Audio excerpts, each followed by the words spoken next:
Hey everybody, welcome back to Football Talk with Vinny. In today's video, we're going to go over the Week 14 power rankings.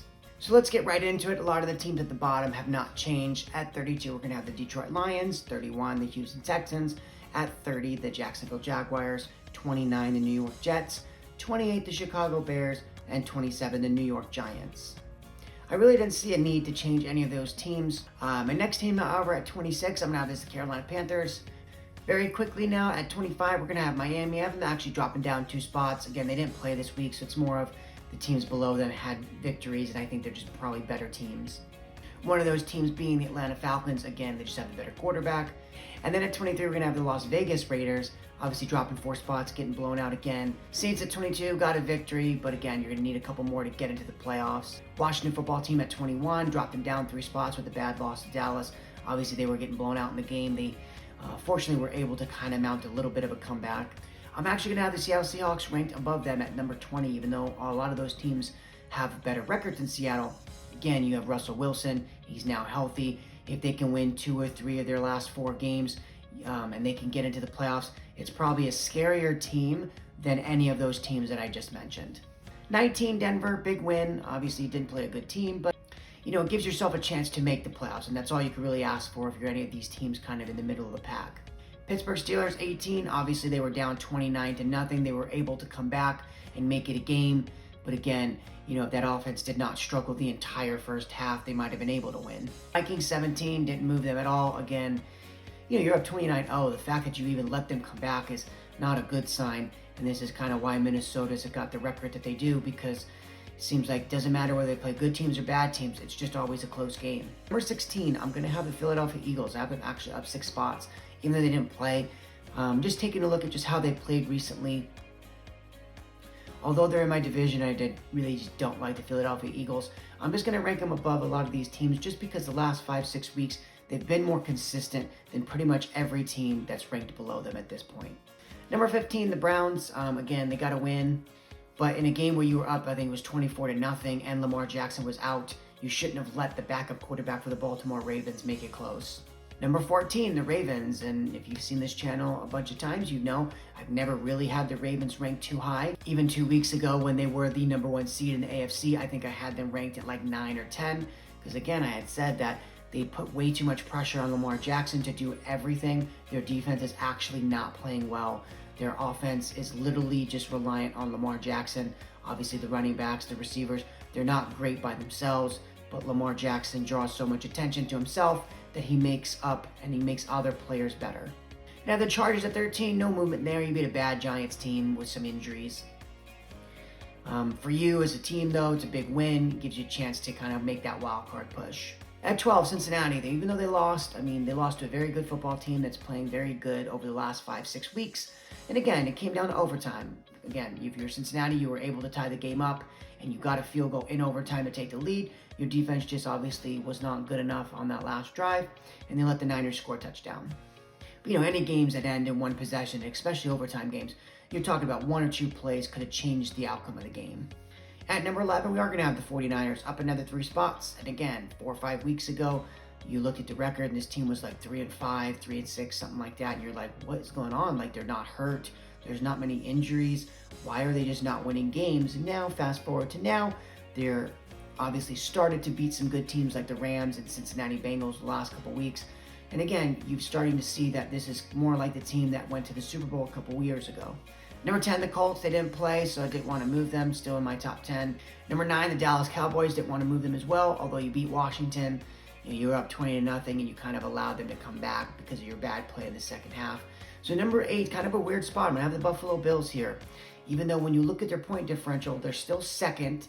If you look at their season totals, if you look at their offensive points scored, they're 6th in the total NFL, and their defense, they're 3rd in points allowed. So they're still top 10 in both categories, but yet they're a 7-6 ball club. Now, it's really weird because it can go both ways. You can say, A, they're just not beating any good teams. Literally, the Chiefs is the only great win that they have. But you can also look at it from the other perspective, which, for me, when I look at it, I say, okay, well, if you look at a little closely into their record, they're 0-5 in 1 possession games. That's just not statistically sustainable. And I usually say this with the reverse end. I remember the year that the Raiders actually went to the playoffs that year with Derek Carr when they won 12 games. They were 8-1 in one possession games, and everyone that offseason was telling me, oh, the Raiders are back, they're going to be good. And I'm like, they're not. They were 8-1 in one possession games. If you have 9 one possession games next year, you're probably going to win only 4 of those games. So if you won 8 last year and you only win 4 the next year, that means you're going to lose 4 more games. And instead of winning 12, you're only going to win 8. And that's what happened. And they started a rebuild. I think a lot of people, they kind of overblow the fact that when you win a close game, it doesn't mean that, you're just so good at winning close games. Statistically, those kind of tend to average out over the course of a couple seasons. Sure, you may have one year where everything clicks and you're 5-1 or 6-2 in one possession games, but usually the next year, if you play 5 or 6 close games again, you're 3-3, or maybe it goes the reverse end and you're 2-5 or 1-6. So the fact that the Buffalo Bills are 0-5 in one possession games, I don't think that's necessarily a bad thing. It's just, unfortunately, luck has not been on their side in one possession games. You're talking about a couple plays here and there is the difference between winning a close game. So they've just been on the wrong side of every single one of them. I do think, however, though, if you are watching this and you do think that the Buffalo Bills are a good team, now is probably the best time to bet on them to win the Super Bowl because, again, now that they're on kind of a downslide, I just checked this morning, I think their odds to win the Super Bowl about 12-1, which is probably the best you've ever gotten over the Buffalo Bills this entire season. Number 7, the Tennessee Titans. They got a big win against the Jacksonville Jaguars. And the reason why it's big is because it keeps them in contention for the number 1 seed. I honestly do still think that Derrick Henry's going to come back. They have not ruled him out. Julio Jones did come back this week. A.J. Brown should be coming back in the next week or so. So they're starting to get healthy just around the time where it comes playoff time. And if they're able to get that bye week, it gives Derrick Henry 1 extra week of rest. And then maybe he will be there for the divisional round. Number 6, I'm going to have the Arizona Cardinals dropping 4 spots. Again, you lost to a Rams team that, again, I think is a very talented team, but they also did not have Jalen Ramsey, so you lost them without one of their best, probably 2 or 3 players on the entire roster. At number 5, though, I am going to have the Los Angeles Rams. Again, you've heard me on this show. I think the Rams are going to win the Super Bowl. I haven't really changed in that. I haven't really changed in that mindset. Again, when they had a little bit of a losing streak there, it is what it is. It's football, right? Every team is going to have some losses here and there, right? The Bucs won the Super Bowl last year. No one really picked them come postseason time until they actually did it. Again, it's football. That's just how this sport works. It's why everyone loves the game of football. It's just so hard to predict. But to me, when I look at it, when you get into a playoff scenario, they have just as good a quarterback as everyone else, as Matthew Stafford. Sure, he might not be as good as Tom Brady and Aaron Rodgers, but he's just a notch below. And at that point, if you're just a notch below, I think the Rams defense is a little better than those 2 defenses. And again, they have 2 playmakers on the defensive side of the ball that are arguably the 2 best defensive players in all of football, in Aaron Donald and Jalen Ramsey. So at this point, if you're talking in a playoff game, those 2 guys can make a couple plays here and there throughout the ball game that could help sway whether you win or not. At number 4, I'm going to have the Pats. Again, I have them actually dropping down 1 spot. It's really just to do with Tampa Bay having another impressive victory against a very good Buffalo Bills team. If you're New England, you do have a chance at that 1 seed. And anytime you don't have to play on wild card weekend, you would absolutely 100% take it. At number 3, I'm going to have the Kansas City Chiefs, the highest since I've been doing the power rankings for myself for this video. And obviously at this point, they've won 6 in a row. They're probably the favorites, I would imagine, in the AFC.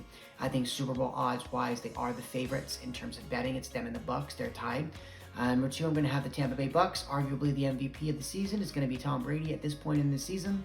And then number 1, I haven't really changed it for several weeks. It's still going to be the Green Bay Packers. To me, until the Packers lose, it's just going to be the Packers for the rest of the season, really. There's not really much the Bucs can do unless they played them.